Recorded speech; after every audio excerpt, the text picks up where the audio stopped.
అందరికీ నమస్కారం. చూడ్డానికి ఇంగ్లీష్ సినిమా కావాలి, తినటానికి ఇంగ్లీష్ వాళ్ళ ఫుడ్ కావాలి. బర్గర్స్ అవ్వచ్చు, పిజ్జా అవ్వచ్చు, ఏదైనా అవ్వచ్చు.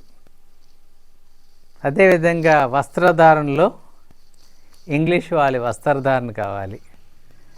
ప్యాంటు, షర్టు, కోటు, టై మంది కాదు, మనం వేసుకుంటూ ఉంటాం. అదేవిధంగా మాట్లాడడానికి ఆఫీస్ కమ్యూనికేషన్కి ఇంగ్లీష్ కావాలి. తప్పదు, ఆఫీషియల్ కమ్యూనికేషన్ అని చెప్తాం.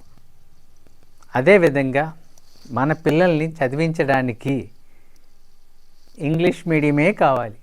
వెతికి వెతికి వెతికి ఎక్కడ మంచి స్కూల్ ఉంది, ఎక్కడ ఎక్కువ డొనేషన్ కట్టించుకొని చెప్తారు పాఠాలు అన్నది వెతికి వెతికి పెడతాం. ఇంగ్లీష్ స్కూల్, అక్కడ ఇంగ్లీషే కావాలి. పిల్లలు ఎదిగి వచ్చిన తర్వాత హయ్యర్ ఎడ్యుకేషన్, ప్రొఫెషనల్ ఎడ్యుకేషన్ కూడా ఇంగ్లీషే కావాలి. ఎందుకంటే సర్కారీ స్కూళ్ళు కూడా ఈరోజు ఇంగ్లీషే బోధిస్తున్నాయి. తర్వాత వచ్చినట్లయితే పిల్లలు పెరిగి పెద్దవాళ్ళు అయిన తర్వాత వాళ్ళకి ఉద్యోగాలు భారతదేశంలో వద్దు, విదేశాల్లో ఇంగ్లీష్ వాడి దేశంలో వాడికి ఉద్యోగం కావాలి.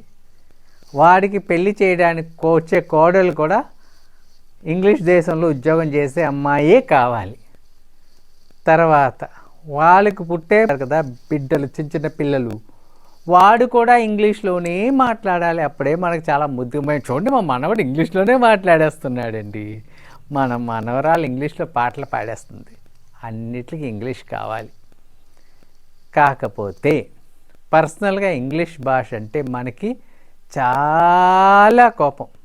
అదేం లాజిక్ అర్థం కాదండి. ఇంగ్లీష్ భాష అంటే అంత విరోధం ఏంటో అర్థం కాదు, అంత వైర్యం ఏంటో అర్థం కాదు. ఈ అన్నిటికీ ఇంగ్లీష్ కావాలి, కానీ ఇంగ్లీష్ భాష పర్సనల్గా ఎంత వైర్యం అంటే ఇంగ్లీష్ భాషతో అంత కోపం. ఓ చిన్న ఉదాహరణ,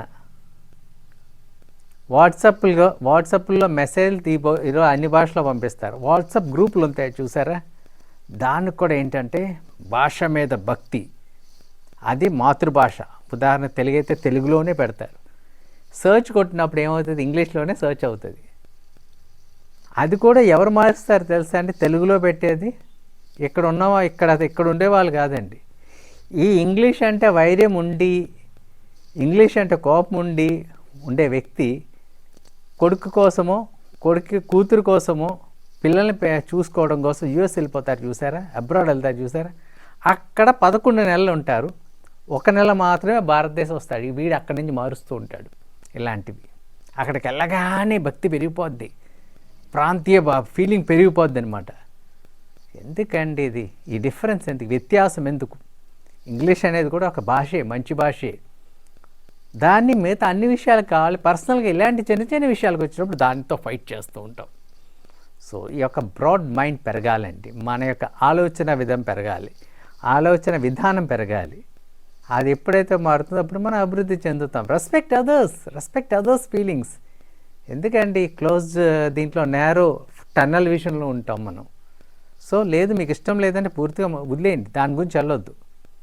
మీ పిల్లల్ని కూడా అబ్రాడ్ పంపించొద్దు, ఇక్కడే చదివించండి, ఇక్కడే ఉంచండి, ఇక్కడే ఉద్యోగం చేయించండి. అప్పుడు బాగుంటుంది, అప్పుడు నేను ఒప్పుకుంటా. ఏమంటారు? Thank you.